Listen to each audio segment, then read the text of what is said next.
Class 9th physics का chapter number दूसरा है गति अर्थात मोशन। और ये इसका दूसरा भाग वीडियो है। पहले भाग में हमने पढ़ा है गति क्या होती है, गति की परिभाषा। ठीक है, गति कितने प्रकार के होते हैं, यानी बेसिक बातों को हमने पढ़ लिया है। और पहले भाग में हमने आपको ये बताया है कि पहले भाग से ज़्यादा महत्वपूर्ण है इसका दूसरा भाग। और इस दूसरे भाग में आज हम लोग पढ़ेंगे, क्या पढ़ेंगे देखिए, एक समान चाल, असमान चाल, दूरी समय ग्राफ, चाल समय ग्राफ, गति के समीकरण को प्रमाणित करना, ये सबसे महत्वपूर्ण है। ये पहला समीकरण हो गया v equal to u plus a t, s equal to u t plus half a t square और v square u square plus 2s। यानी तीनों समीकरण को प्रमाणित करना, निगमन करना कैसे किया जाता है वो हम सीखेंगे। ये सभी हम लोग सीखेंगे। ठीक है, तो चलिए प्रारंभ करते हैं इस वीडियो को। और पहले भाग आपने नहीं देखा है तो इसका लिंक इस वीडियो के डिस्क्रिप्शन में मैं लगा देता हूँ, आप वहाँ से देख सकते हैं। एक समान चाल को समझने से पहले हम एक नज़र चाल के बारे में देखते हैं कि चाल किसे कहा जाता है। तो ये रही चाल यानी स्पीड की परिभाषा। किसी वस्तु द्वारा एकांक समय में तय की गई दूरी को चाल कहते हैं। ठीक है, और इसे भी द्वारा दर्शाते हैं। क्या समझ में आया आपको? किसी वस्तु द्वारा एकांक समय में, यानी समय की सबसे छोटी इकाई, सबसे कम समय में जो वस्तु द्वारा तय की गई दूरी होती है वही चाल कहलाती है।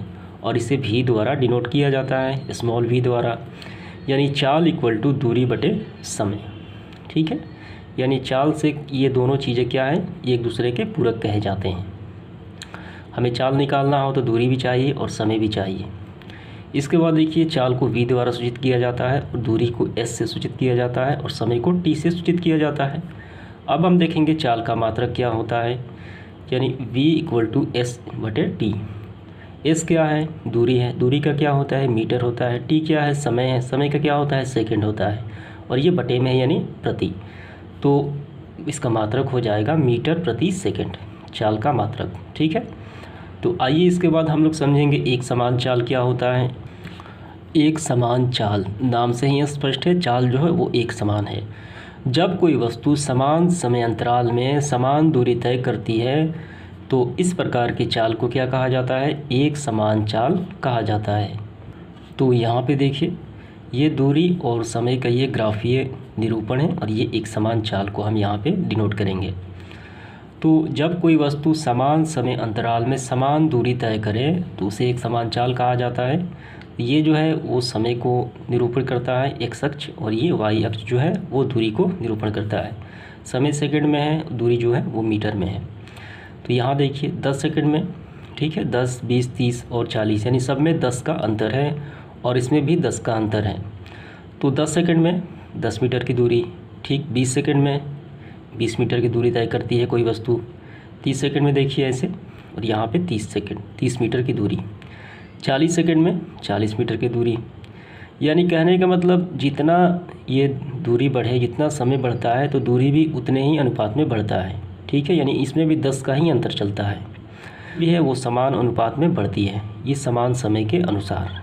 ठीक है, तो इसे कहा जाता है क्या? इसे कहा जाता है एक समान चाल। तो ये आपको समझ में आ गया होगा। इसके बाद देखिए इसका दूसरा, असमान चाल। जब कोई वस्तु समान समय अंतराल में भिन्न भिन्न दूरी तय करती है तो इस प्रकार के चाल को असमान चाल कहते हैं। तो इसका उदाहरण देखिए आप, ये हो गया समय जो सेकंड में है और ये है दूरी मीटर में है। 2 सेकंड में देखिए, यहाँ पे देखिए ये 4 मीटर और ये हो गया 2 से, समय तो ठीक है, समय तो बराबर अंतराल में बढ़ रहा है, 2 से 4 डबल हो गया। तो ये देखिए पहले 4 था, ये कितना हो गया? ये हो गया 9 के करीब। ठीक है, इसके बाद देखिए ये रहा 6 सेकंड में कितना हो गया? ये हो गया यहाँ पे 14 के करीब। फिर 8 में देखिए, यानी ये समय के साथ असमान दूरी तय कर रही है वस्तु, तो इसे ही कहा जाता है क्या? असमान चाल। तो इसके बाद हम लोग देखेंगे भौतिक राशियों का जो ग्राफीय निरूपण है उसको समझेंगे। पहला ए में देखिए, दूरी समय ग्राफ को, जब जो चाल है वो एक समान होने पर, चाल एक समान होने पर दूरी समय ग्राफ को समझेंगे। तो दूरी समय ग्राफ को दर्शाने के लिए हमेशा चाल का ही मदद लिया जाता है, यानी चाल उसमें आता ही है। ठीक है, तभी हम दूरी और समय में संबंध स्थापित कर सकते हैं। तो ये हो गया समय जो सेकंड में है, और ये है दूरी जो मीटर में है। 10 सेकंड, 20 सेकंड, 30 सेकंड, ठीक है। यानी समय जिस अनुपात में बढ़ रहा है, दूरी भी उतने ही अनुपात में बढ़ रहा है। इसमें भी 10 की बढ़ोतरी हो रही है। अभी मैंने आपको बताया 10 सेकंड में 10 मीटर, 20 सेकंड में 20 मीटर, ठीक है। अगर हम इसको मिला देते हैं, अगर हम इसको इस तरीके से मिला देते हैं तो ये एक सरल रेखा प्राप्त हो जाती है। क्या प्राप्त हो जाती है? एक सरल रेखा। तो हमेशा आपको ये बात याद रखनी है कि दूरी समय ग्राफ, जब चाल समान चाल में एक समान चाल से गति कर रही वस्तु का दूरी समय ग्राफ हमेशा एक सरल रेखा प्राप्त होता है, ठीक है। तो कभी भी आपको ये दिखाई पड़े दूरी और समय ग्राफ में ऐसे सीधी रेखा है, इसका मतलब क्या है? चाल जो है वो एक समान है। ये बात हमेशा आपको याद रखनी है। इसके बाद देखिए बी नंबर, दूरी समय ग्राफ जब चाल असमान चाल में, यदि कोई वस्तु असमान चाल से गति करती है तो उसकी दूरी समय ग्राफ सरल रेखा ना होकर वक्र रेखा होगी, यानी टेढ़ी मेढ़ी हो जाएगी। तो वही है, यहाँ पे असमान चाल है, समय तो वही है लेकिन चाल क्या है? अलग अलग स्थितियों में है। तो ऐसे इसकी वक्र रेखा हो जाएगी, ठीक है, ये सीधी नहीं हो पाएगी। यहाँ पे एक और स्थिति आपको समझनी है, दूरी और समय ग्राफ में क्या होता है। फिर वस्तु की स्थिति में समय के साथ कोई परिवर्तन नहीं होता है और इसकी मूल बिंदु से दूर किसी स्थिर वस्तु के दूरी समय ग्राफ की ऊंचाई नहीं बदलती है और यह ग्राफ समय के समानांतर होता है। तो कहने का मतलब ये है, यदि कोई वस्तु स्थिर है, यदि कोई वस्तु किसी दूरी पर आकर रुक गई है तो समय के साथ उसकी स्थिति में कोई परिवर्तन नहीं होता है, तो दूरी समय ग्राफ उस स्थिति में क्या हो जाएगी? एक समानांतर रेखा हो जाएगी। किसके? ये क्या है? ये समय के सापेक्ष ये दोनों जो रेखाएं हो जाएंगी वो समानांतर हो जाएगी, यानी समय अक्ष के समानांतर होगी। क्योंकि समय तो बढ़ रहा है लेकिन वस्तु यहाँ पे 5 किलोमीटर यहाँ पे आगे रुक गई है, ठीक है। तो ऐसी स्थिति में दूरी समय ग्राफ ये बराबर हो जाता है। तो कहीं भी आपको दिखाई पड़े दूरी और समय ग्राफ में ऐसे बराबर, इसका मतलब क्या होगा कि वस्तु वहाँ पे स्थिर है, ठीक है, वस्तु वहाँ पे रुकी हुई है, यानी वस्तु की स्थिति में कोई परिवर्तन नहीं होता है। तो इसके बाद जो हमारा आखिरी बिंदु है, चाल समय ग्राफ क्या होता है। यदि कोई वस्तु एक समान चाल से गतिशील हो तो चाल समय ग्राफ पर एक सरल रेखा होगा। ये चाल दिया गया है यहाँ पे 10, 20 और 30 मीटर प्रति सेकंड में, और ये समय दिया गया है 10, 20, 30, 40, 50 और 60 ये सेकंड में है। यदि कोई वस्तु समान चाल से गतिशील हो तो चाल समय ग्राफ एक सरल रेखा होता है। तो यहाँ पे जो वस्तु है वो 20 मीटर प्रति सेकंड से क्या है? गतिशील है। यहाँ पे देखिए आप, ठीक है, और गतिशील है तो चाल समय ग्राफ एक सरल रेखा होता है। चूँकि वस्तु का चाल एक समान है, चाल इसका नहीं बढ़ रहा है, 20 से न नीचे आता है न ऊपर जाता है, सिर्फ 20 पर ही है यहाँ पे देखिए, ठीक है, एक समान। अतः किसी भी क्षण चाल का मान एक ही होगा, यानी 20 ही होगा। अतः यदि हम चाल और समय का ग्राफ खींचें तो यह समय अक्ष के क्या होगा? ये समानांतर हो जाएगा, ठीक है, ये हो गया समय अक्ष, तो इसी के समानांतर ये हो जा रहा है। और ये क्या बन गया? ये आयत का निर्माण हो गया, और इसी आयत से हम इसका क्षेत्रफल निकालेंगे तो ये इसका दूरी प्राप्त हो जाएगी, ठीक है। तो पहले समय में देखिए T1 में कितना दूरी तय करता है? ये 20, और T2 में देखिए, T2 में कितना? T2 में भी 20, लेकिन T1 का समय कितना है? 10 सेकेंड, और T2 यानी अंतिम समय कितना है? ये प्रारंभिक और अंतिम 40 और 10 50, ठीक है। लेकिन दूरी जो है वो चाल जो है वो सेम है, लेकिन समय अलग अलग है। तो हम आयत का क्षेत्रफल से इसका हम मान निकाल सकते हैं। तो V देखिए, चाल तो सेम है, यहाँ पे एक समान चाल से गतिमान किसी वस्तु की चाल समय ग्राफ दिखाया गया है। इस वस्तु की जो समय है, प्रथम समय T1 10 सेकेंड है, और T2 कितना है? यहाँ पे 30, 40 और 10 50 है। तो इसका हम अगर क्षेत्रफल निकालें, यानी तय की गई दूरी निकालें, V into T2 minus T1, ठीक है, ये फार्मूला से हम इसका ज्ञात कर सकते हैं। यहाँ पे ये गति के तीनों समीकरण है। ये इसका पहला समीकरण कहा जाता है गति का, ये दूसरा है और ये तीसरा है।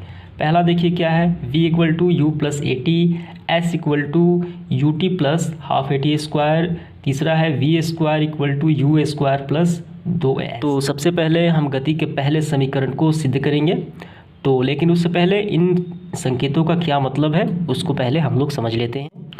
तो मैंने आपको कई बार बताया है, ए का मतलब क्या होता है, त्वरण होता है। यहाँ पे देखिए वी का मतलब होता है अंतिम वेग, यू का मतलब क्या होता है, प्रथम वेग, ये रहा। एस का मतलब होता है विस्थापन, टी का मतलब होता है समय, और ये सामान्य सी बातें हैं, ठीक है। तो चलिए हम लोग गति के प्रथम समीकरण को प्रमाणित करते हैं। तो ये रहा गति का प्रथम समीकरण, v equal to u plus a t. तो यहाँ पे आपको ध्यान से समझना है, यहाँ पे एक पथ है और यहाँ पे कोई वस्तु जो है, मान लीजिए एक कोई कार है, ठीक है।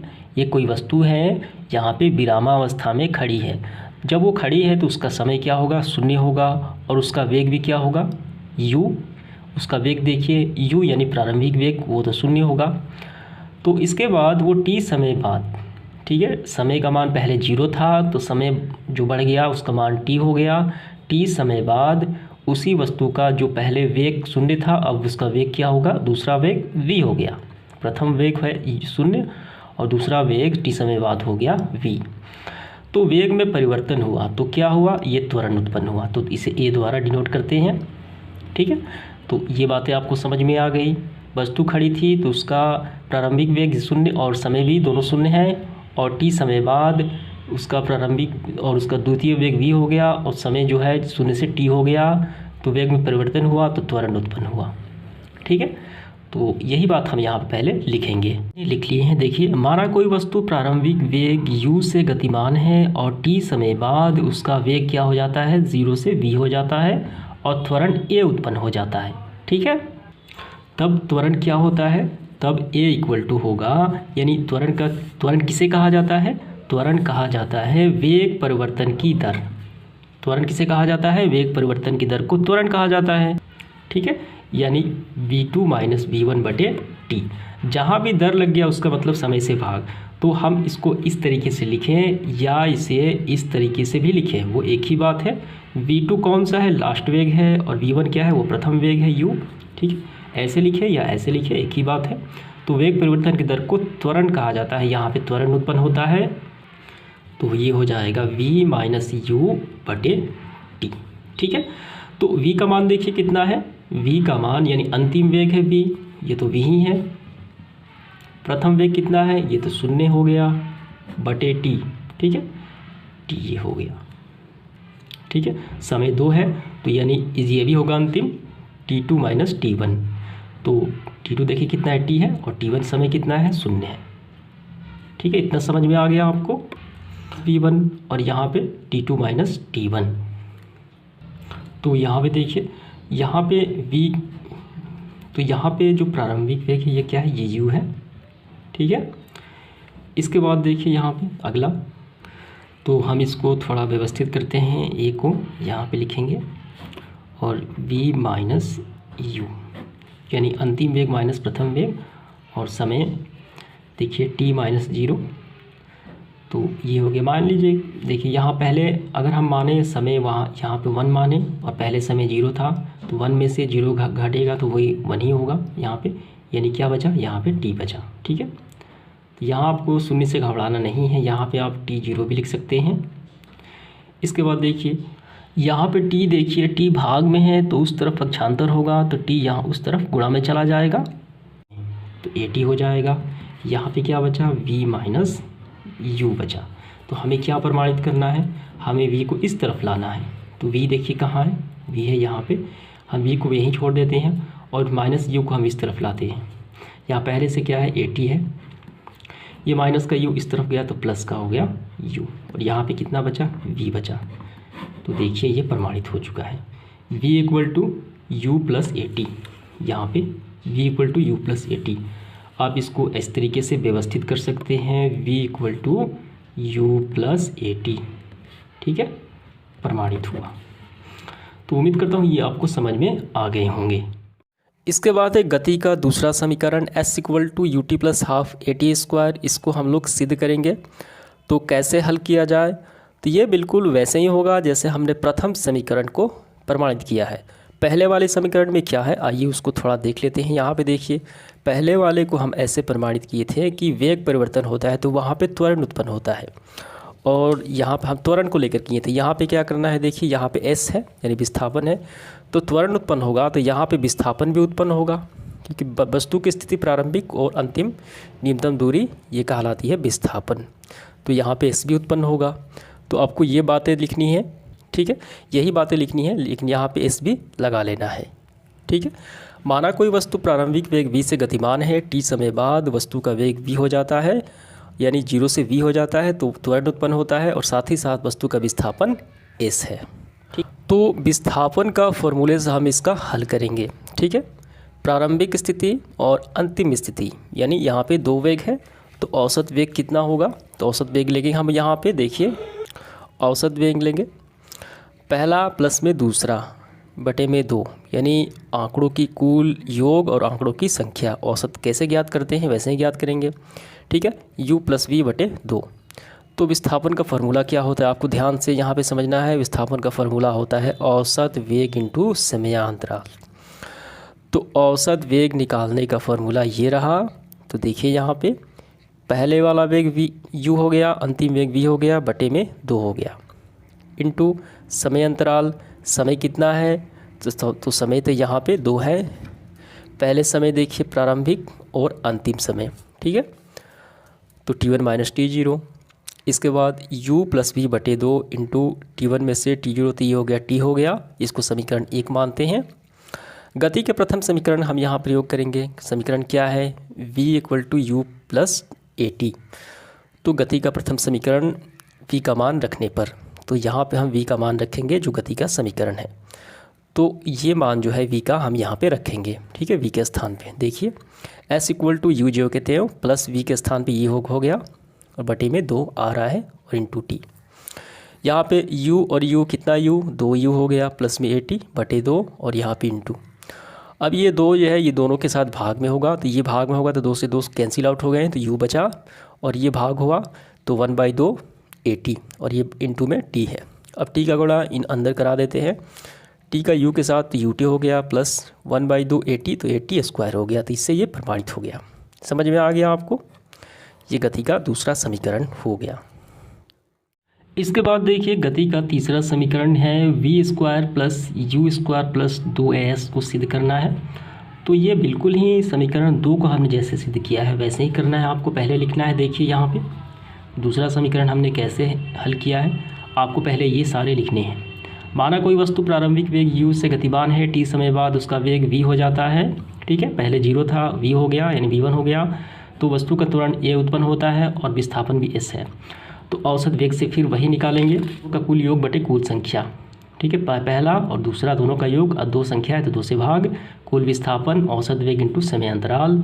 तो फार्मूला क्या होता है, देखिए औसत वेग, तो ये हो गया औसत वेग और समय अंतराल, समय 2 है, पहले अंतिम समय प्रारंभिक समय t1 माइनस t0, ठीक है।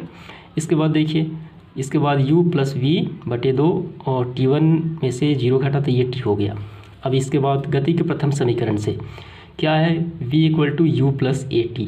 तो यहाँ पे हम क्या करेंगे, यहाँ t निकालेंगे, ठीक है, आपको इतना तक पहले नोट डाउन करना है। आइए t निकालते हैं गति के पहले समीकरण से, और t निकाल के यह t का मान हम यहाँ पे रख देंगे। तो देखिए ये जो है u यहाँ पे प्लस में है तो इसको हम इस तरफ लाते हैं, तो ये हो गया माइनस में, ठीक है। इसके बाद देखिए ये जो है a गुणा में है तो इस तरफ आ जाएगा, तो यहाँ पे गुणा में है तो इस तरफ भाग में आ जाएगा, तो ये आ गया भाग a, ठीक है, और यहाँ बचा t। इतना समझ में आ गया। तो ये t का मान हम 1 में रखेंगे।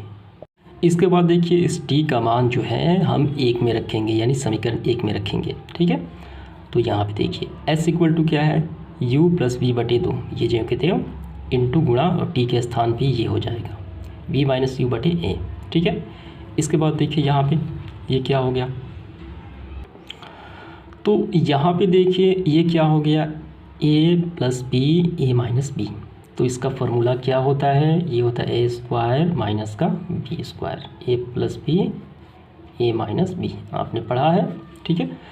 तो यहाँ पे देखिए तो ये हो गया a square minus b square, और ये गुणा होगा, ठीक है, 2 का a के साथ 2a, और ये जो कहते हैं अब इसके बाद देखिए तिरछा तिरछा गुणा करा देंगे हम बटे में 1 लिखकर, 2 का एस के साथ और 2 a का एस के साथ और इसका 1 के साथ। 2a का एस के साथ हुआ 2s और ये ज्यों के त्यों उतर गया। ठीक है, अब यहाँ पे देखिए हमें प्रमाणित करना है क्या, यहाँ पे v को ज्यों के त्यों और ये माइनस u को हम इस तरफ लाते हैं तो ये प्लस में हो गया और v ज्यों के त्यों यानी इतना हो गया। तो ये गति का समीकरण प्राप्त हुआ v² = u² + 2s। ठीक है, ये आपको समझ में आ गया।